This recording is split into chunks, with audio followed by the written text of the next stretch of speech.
एक बार भगवान महावीर ने साधुओं को इकट्ठा कर पूछा कि बोलो किम भया पाणा, प्राणी डरता क्यों है? एक बड़ा महत्वपूर्ण प्रश्न है। आपको भी ये प्रश्न पूछना चाहिए, अपने आप से पूछना चाहिए कि प्राणी डरता क्यों है? एक आदमी दूसरे आदमी से क्यों डरता है? अगर हम यह कहें कि एक आदमी शेर से डरता है तो कुछ समझ में आने वाली है कि शेर जंगली जानवर है, क्रूर है और अनसमझ है, समझ कम है, उसे डरना पड़ता है, व्यवस्था से पड़ता है।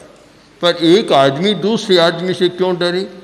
समान आकार, समान प्रकार और सब कुछ चिंतन है, मस्तिष्क है, फिर आदमी क्यों डरता है? तो ये प्रश्न पूछा कि किम भया पाणा, प्राणी डरते क्यों है? महावीर ने उत्तर दिया कि दुख भया पाणा। सब प्राणी दुख से डरते हैं। हर व्यक्ति चाहता है कि दुख न हो, सुख मिले दुख न हो।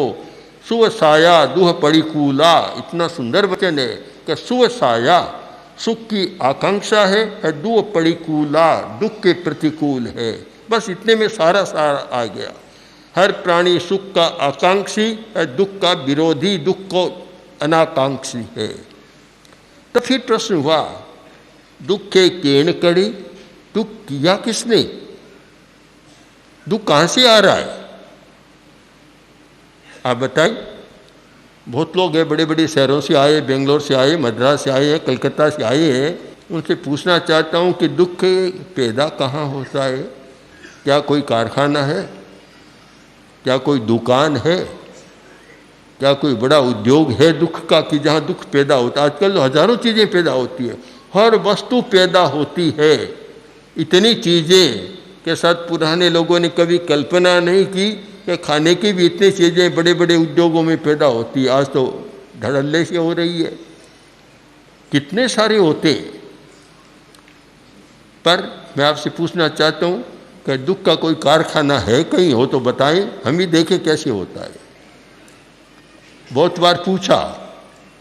बार पूछा पर कोई कारखाना दुख का नहीं मिला।